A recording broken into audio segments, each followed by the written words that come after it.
Mga master, okay lang bang? Huwag niyong skip ang mga ad sa aking mga video kung okay lang mga master. Salamat sa solid na suporta po. Yon, what's up mga masters? Nandito na naman tayo sa panibagong araw, panibagong kabanata na naman ang pagsasama-samahan natin ngayon guys.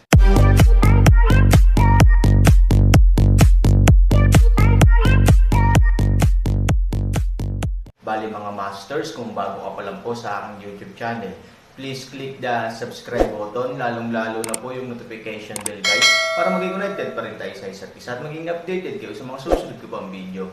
Bali mga masters, bago natin umpisahan ng kwento ay mag-shoutout po muna tayo para sa mga solid nating tagapakinig. Shoutout kay Danilo Wamar, shoutout kay Jerry Glino.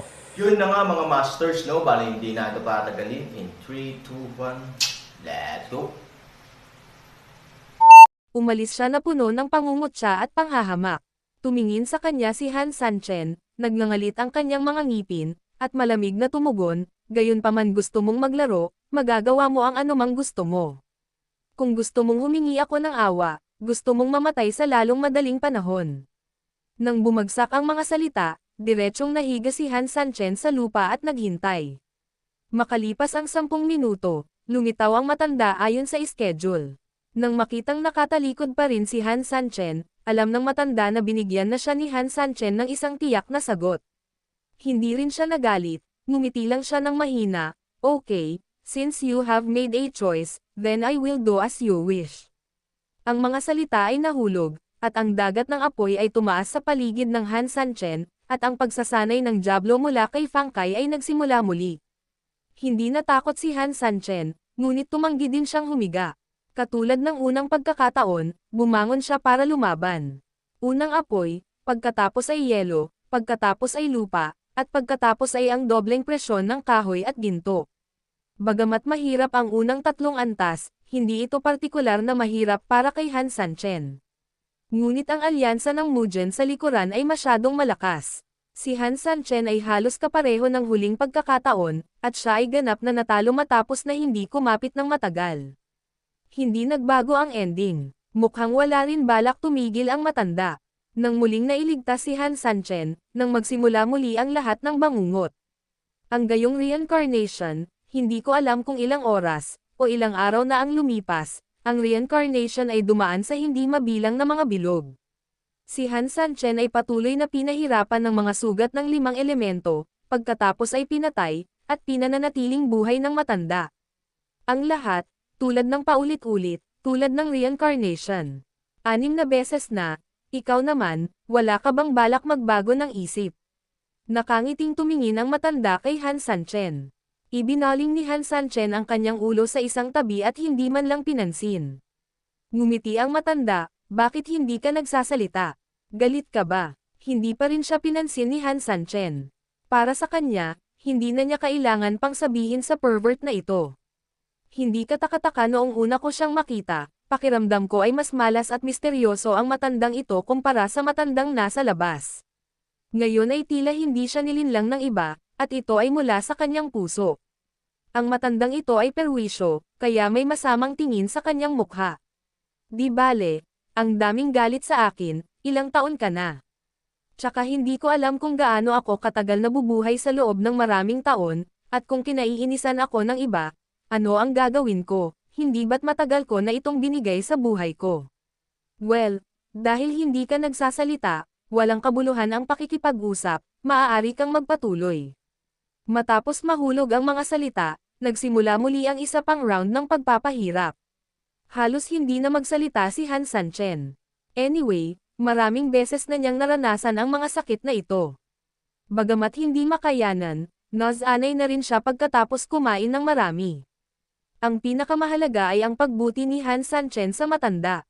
Itatago niya ang kanyang lakas hanggang sa wakas upang labanan ang pinagsamang presyon ng gintong kahoy. Naniniwala si Han Sanchen na hanggat nabasag niya ang huling antas, magagalit ang matanda. Hindi alintana kung magpakamatay man siya, o anuman, maaaring samantalahin ito ni Han Sanchen para makahinga ng maluwag. Sa pag-iisip nito, sinimulan ni Han Sanchen ang sarili niyang operasyon. Oo nga, nang muling umatake si Jinmo, si Han Sanchen, na ganap na handa, ay halatang mas madaling harapin sa pagkakataong ito. Bagamat humigit kumulang kalahating oras lang siyang nagpumilit, nabigo pa rin. Siya, ang oras na iginiit ng Aaron ay nadobol man lang. Gayunpaman, si Han Sanchen ay hindi mapagmataas o ambisyoso. Pagdating sa susunod na pagkakataon, hindi siya nagmamadaling mag-extend ng oras o direktang gustong makalusot sa mabigat nilang pressure. Sa halip, ginamit ko ang aking sarili upang magpatuloy ng mas mahabang panahon, at sinimulan kong dahan-daang pagnilayan ang pagbabagong anyo at katakutan ng kombinasyong ito ng ginto at kahoy, at gumawa ng kaukulang mga plano ng maaga ayon sa mga ito, paraan upang umangkop. Matapos ulitin ito ng ilang beses, nagsimulang makabisado ni Han Sanchen ang ilan sa mga trick, at patuloy na sinusuportahan ang kanyang sarili ng mas matagal at mas matagal.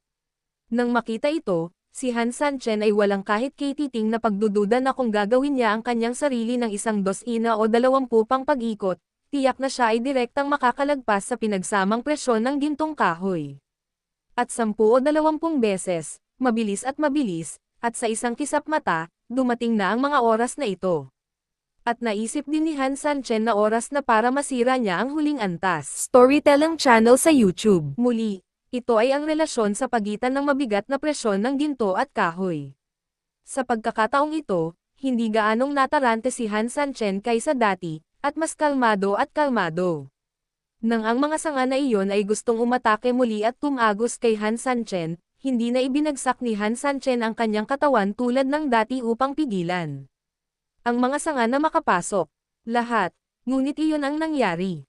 Ang mga sanga na iyon ay hindi direktang tumagos sa balat ni Han Sanchen tulad ng dati, at dumanas siya ng ilang mga pag-urong pagkatapos ng ilang pag-atake. Ang balat ni Han Sanchen ay kasing lambot ng tubig dahil sa pagpapahinga nito. Marahan na ngumiti si Han Sanchen. Ilang pahirap din ang kanyang naranasan bago siya unti-unting natauhan. Ang isang patak ng tubig ay maaaring tumagos sa isang bato, at ang pinakamalambot ay maaaring madaig ang bakal. Ang kamahalan ng puno ng kahoy ay katulad din ng isang patak ng tubig, at ito ay lubhang pambabae. Kaya naman, lalong lumaban si Han Sanchen dahil sa kanyang kaba, ngunit lalo siyang napigilan ng puno ng kahoy. Kung tungkol sa gininto ang liwanag, hindi ito mapigilan ni Han Sanchen. Sa 5 elemento, ang metal ang pinakamaliit, ngunit ang mga bagay na metal ay mas mahalaga at matalas, lalo na kapag ito ay ibinubuga sa anyo ng liwanag, ito ay mas mahirap na huminto. Ang karanasan ni Aaron beses ay nagpatunay na imposibleng subukang hadlangan ito. Ang pinakamahusay na paraan ay ang pabayaan ito, ngunit bawasan din ang mga pinsala nito sa proseso. Ang kapayapaan ng isip ay ang lahat. Hindi bababasa, kapag ang panlabas na pinsala ay hindi maalis, ang panloob na sakit ay maaaring iakma ng sarili. Sa paggawa nito ni Han Sanchen, bagamat ito ay lubhang hindi komportable sa ilalim ng pinagsamang presyon ng ginto at kahoy, kahit man lamang para sa Han Sanchen, ito ay nasa isang matatagalan na yugto. Susunod, maghintay. Maghintay ng mahinahon. Lumipas ang 1 minuto, lumipas ang 10 minuto. Ipinikit ni Han Sanchen ang kanyang mga mata at tahimik na naghintay, tahimik na naghihintay. Hindi siya nagmamadali, at hindi niya inaasahan na magtatapos ito sa lalong madaling panahon. Sa mga salita ni Han Sanchen, iniisip pa nga niya na masyadong mabilis ang pagdating nito, at hindi pa siya nag-enjoy. Makalipas ang halos 2 oras, bumagsak ang lahat. Nawala ang gininto ang liwanag, pati na rin ang mga halamang nakalubog sa kanyang kiwi. Ang lahat ay parang paggising sa isang panaginip, buksan ang iyong mga mata, ito ay normal. Tumayo ang matandang lalaki sa harap ni Han Sanchen, tumingin kay Han Sanchen, umiling, medyo mapanglait, at sinabing, maaari mo talagang hayaan na sirain mo ang 5 parusang ito, nakakabagot, tila hindi mo na kailangang maglaro. Bahagyang ngumiti si Han Sanchen, ngunit hindi lumaban. Pagtingin ko, dapat ang cramps at balat ko, bakit nakangiti ka ngayon? Medyo kakaibang tanong ng matanda. Sinabi ni Han Sanchen, huli na ang lahat para magpasalamat si Han Sanchen, paano siya magiging bastos sa nakatatanda. Dati, galit na galit si Han Sanchen sa kanya nang walang ibang dahilan. Naisip ni Han Sanchen na pinaglalaroan siya ng matanda at pinapahirapan siya, kaya natural na gusto niya itong patayin para mailabas ang kanyang galit. Ngunit habang tumataas ang pagpapahirap na ito, unti-unting nagbago ang isip ni Han Sanchen. Nagsimula siyang maunawaan na kahit na ang matanda ay tila pinahihirapan ang kanyang sarili sa ibabaw, ito ay talagang mas katulad ng isang uri ng pag-iinit sa kanyang sarili, upang siya ay umangkop sa 5 uri ng parusa.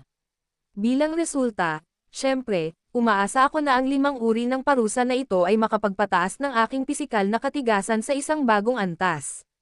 Sa makatuwid, hindi niya nais na mamatay, ngunit nais lamang niyang tulungan ang kanyang sarili. Kung bakit niya kailangang sabihin iyon, malinaw na malinaw. Ang isa ay ang galitin ang kanyang sarili, upang siya ay makapagtiyaga, at ang isa ay upang hayaan ang kanyang sarili na matutong mas mahusay na kontrolin ang kanyang mga damdamin sa ilalim ng matinding galit. Kaya naman, sa isip man o sa katawan, tinuruan niya ang sarili ng magandang aral. Huli na para magpasalamat si Han Sanchen, kaya paano niya ito kamumuhian? Tungkol sa refleksyon ni Han Sanchen, ang matanda ay walang iba kundi ang opinyon ng matanda. Alam niya na si Han Sanchen ay isang matalinong tao at maaaring matabyunan ng kanyang mga emosyon sa ilang sandali, ngunit sa malaot madali, makikita niya ito at napagtanto na siya ay may mabuting layunin. I'm very satisfied with your performance so far. Bahagyang ngumiti ang matanda, ang iyong katawan ay binago para sa iyo ng isang dalubhasa, at halos matatawag mo na ang katawan ng engkanto sa mundo ng bafang ngayon. Ngayon, pagkatapos ng aking purong pagsasanay sa iyo, kung masipag mong isabuhay ang dharma ng pagpapakabanal ng laman, masisiguro kung sa loob ng ilang araw, makakamit mo ang banal na katawan. Nang bumagsak ang mga salita, hinayla ng matanda si Han Sanchen, sumunod ka sa akin sa isang lugar. Nang hindi na hinintay ang tugon ni Han Sanchen, hinayla na siya ng matanda, at pagkatapos ay lumipad ang dalawa patungo sa ibang lugar. Sa daan, may mga nebula sa paligid, tulad ng isang panaginip na espasyo. Hanggang sa makalipas ang ilang minuto, may isang pulang gulong sa unahan. Direktang lumipad ang dalawa papunta dito. Ang paligid ay napuno ng dugo, at kahit na nasa loob nito ay nakakaramdam ng labis na panlulumo, ngunit ang kabaligtaran na kalamangan ay, mula noong siya ay pumasok, malinaw na nararamdaman ni Han Sanchen na ang tunay na enerhiya sa kanyang katawan ay tila bumabalik. Mayroon kang halos 7 araw. Tumigil ang matanda at walang pakialam na sinabi. Sa 7 araw na ito, maaari mong ayusin ang iyong mga meridian hanggat gusto mo. Pagkatapos ng 7 araw, haharapin mo ang pinakamalaking hamon, o sa madaling salita, ang pinakamalaking panganib sa iyong buhay. Ang ipinagbabawal na lugar ng kamatayan ay buhay o kamatayan, kaligtasan o kamatayan, at ang lahat ay nakasalalay sa iyo, Han Sanchen. Bahagyang nagulat si Han Sanchen nang marinig niya ang mga salitang, "Senior, ano ang ibig mong sabihin dito?" Ang posisyon mo ngayon ay nasa pinakasentro ng Blood Moon, sa madaling salita, ang pinakasentro ng ang Divine Peel. Naiintindihan mo ba? Nasa gitna ba ako ng Shendan? Nang marinig ito, halatang labis na nagulat si Han Sanchen. Hindi nakapagtataka na naramdaman ni Han Sanchen na ang lahat ng kanyang cultivation base ay tila bumalik kaagad sa kanyang pagpasok dito. Nakikita ko, ang matandang nakilala mo noon ay tutulong sa iyo na lumaban, ngunit ang kanyang lakas ay maaaring tumagal ng 7 araw ng higit pa. Pagkaraan ng 7 araw, ang halimaw ay hindi na mapipigilan. Kaya't kailangan mo itong pigilan sa oras na iyon. Sa 7 araw, hindi ko alam kung gaano kalakas ang halimaw na iyon. Ngayon lang, hindi niya kalaban si Han Sanchen. Ito, hindi mo kailangang mahiya. Nagsimula ang bagay na ito dahil sa iyo, at natural na magre-resulta ito dahil sa iyo. O, handa ka bang bumalik nang hindi mo na pinababalik ang iyong lakas? Pagtango ng kanyang ulo, alam din ni Han Sanchen na ito nga ang nangyari. At dahil gusto mong bumawi, hindi maiiwasang guguluhin mo ang mga paghihigpit dito, kaya responsibilidad mo talagang labanan ang lava monster na ito. Only, kaya mo bang gawin ang sarili mo? Sa oras na ito, hindi ka dapat mag-alinlangan at hindi kumpiyansa. Mabagal na sinabi ng matanda, handa kaming kumuha ng ganoong kalaking panganib para sa iyo, at ito ay mas matrabaho, at wala kang pakialam sa iyong sarili. Dapat bang magkaroon ng higit na pagtitiwala kaysa sa amin? Tama si Senior. Upang sabihin sa iyo ang totoo, si Han Sanchen ay hindi kailanman naging isang taong sakam sa buhay at natatakot sa kamatayan.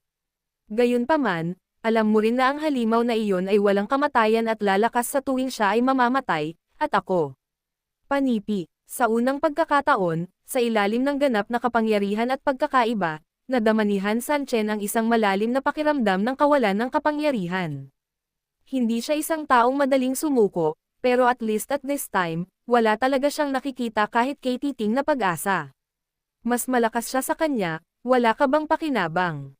Kung ito ay ayon sa iyong mga salita, sapat na ang iwanan ang pinakamalakas na tao sa mundo, ano ang silbi ng mundo? Ipinanganak akong may talento, at bukod dito, ang iyong anak ay ang pinili ng langit. Hindi nasisiyahang sabi ng matanda.